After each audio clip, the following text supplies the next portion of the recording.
Olá, irmãos, que a graça e a paz de Cristo estejam com todos vocês. Em nossa série de estudos chamada de Evangelhos, os evangelistas informam que Jesus soube que João Batista estava preso.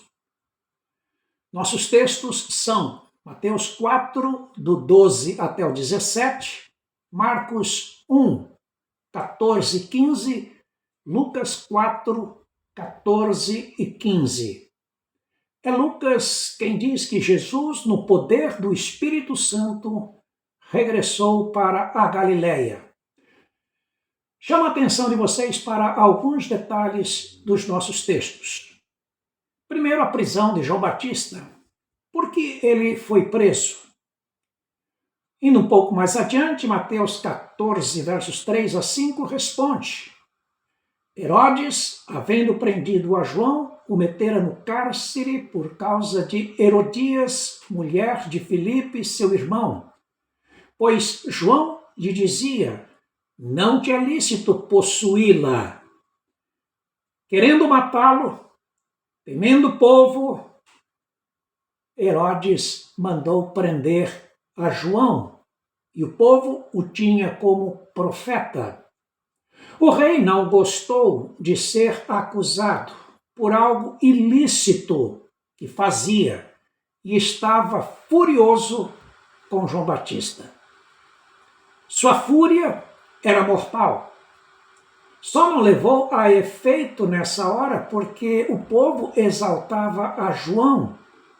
Então preferiu prendê-lo até que encontrasse uma melhor ocasião para isto. Outra coisa, Jesus não regressou para a Galileia por medo de Herodes. O texto apenas informa que foi nessa ocasião que ele se dirigiu para lá. Outro detalhe, o Espírito Santo dirigia cada passo de Jesus. Nada ele fazia nem falava que não fosse por direção divina.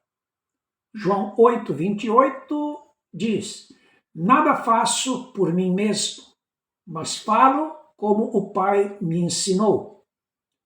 João 12, 49 diz a mesma coisa. Eu não falo por mim mesmo, mas o Pai que me enviou, esse me tem prescrito o que dizer e o que anunciar. Esta é para nós uma referência de como devemos viver a vida cristã, debaixo da orientação de Deus, como Jesus fazia. Um terceiro detalhe: Galileia e Judéia são regiões onde Jesus exerceu a maior parte do tempo do seu ministério terreno. Ele alternava os lugares e esporadicamente alcançava outras regiões como a Samaria, Decápolis, Pérea e alguns territórios dos gentios, como a Fenícia e Cesareia de Filipe. A essência do ministério de Jesus era a pregação do Evangelho. Mas não se resumia apenas à proclamação. Ele ensinava, curava e libertava as pessoas das suas prisões.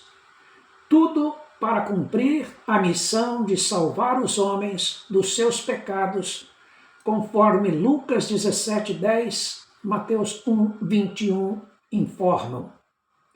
Nesse sentido, aqui em em Marcos 1, verso 14 e 15, o evangelista é sucinto em dizer: pregando o evangelho de Deus e dizendo: o tempo está cumprido e o reino de Deus está próximo.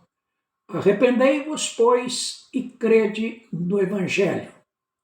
Mateus 4,17 diz que daí em diante passou Jesus a pregar e dizer: arrependei-vos, porque está próximo o reino dos céus.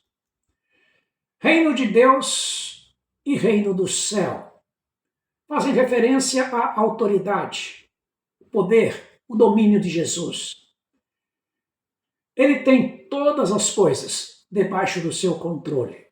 Ele é o Messias, o Todo-Poderoso. Jesus é Deus que se fez carne e habitou entre nós, cheio de graça e de verdade. Está próximo o reino de Deus não indicava tempo, mas proximidade geográfica. O Cristo de Deus estava ali com eles, pertinho deles, no meio deles.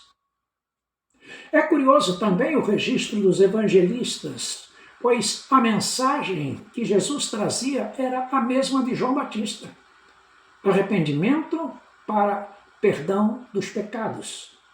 A diferença é que Jesus é o Salvador e João o precursor do Salvador.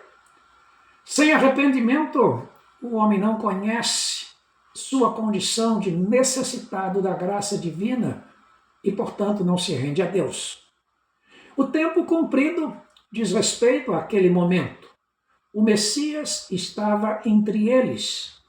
O Evangelho é o próprio Cristo, a boa nova de Deus que foi enviada ao mundo. Mas há outros detalhes em Mateus acerca da retirada de Jesus para a Galileia, quando foi habitar em Cafarnaum, que chama a nossa atenção. Primeiro, que esta decisão era cumprimento de profecia, pois em Isaías 9, 1 e 2 dizia: terra de Zebulon, terra de Naphtali, caminho do mar, além do Jordão, Galileia dos gentios. Esta foi a região para onde Jesus foi morar. O povo que jazia em trevas viu grande luz, e os que viviam na região da sombra da morte, a eles resplandeceu-lhes a luz. Segundo, a localização à beira-mar não indicava lugar de lazer, mas identificação com gente simples, que tinha um modo de trabalhar simples, que ganhava a vida de um jeito simples. Indicava também facilidade de locomoção para diversas outras aldeias e cidades da região.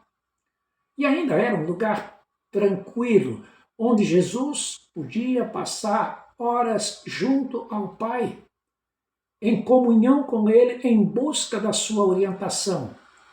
E um lugar tranquilo junto à natureza, buscando as forças espirituais que vinham do alto. Terceiro, o lugar onde Jesus instalou sua moradia também chama a nossa atenção, pois ficava em lugar onde habitavam muitos gentios. Esse povo que andava em trevas viu grande luz de Deus brilhando ao seu redor, nas palavras, nas ações, na vida de Jesus. Muitos deles creram no Evangelho e foram recebidos por Jesus, causando até ciúmes entre os judeus. Finalmente, o texto de Lucas 4, 14 e 15, onde Jesus fala que se movia pelo Espírito Santo. Nesse texto diz também que a sua fama se espalhou rapidamente por toda a região. Todos falavam dele, todos falavam das suas palavras, dos seus ensinamentos, dos milagres, das maravilhas que fazia. Gente de diferentes lugares, de perto e de longe, vinham ter com Jesus. E mais, como judeu que era, humanamente falando, Jesus frequentava a sinagoga de Cafarnaum e ali ensinava e revelava sua capacidade como autor e mestre das Escrituras que era. Jesus continua ainda hoje despertando a atenção das pessoas. Porém, ele não está em busca de fama, nem de popularidade, nem de marketing pessoal. Ele chama pessoas para o conhecerem e para desfrutarem do seu amor, da sua bondade, da sua compaixão e da sua salvação. Vinde a mim, todos os que estáis cansados e oprimidos, e eu vos aliviarei. Tomai sobre vós o meu jugo, e aprendei de mim, que sou manso e humilde de coração, e achareis descanso para a vossa alma. Amigo, vá a Jesus, siga a Jesus, aprenda de Jesus. Que Deus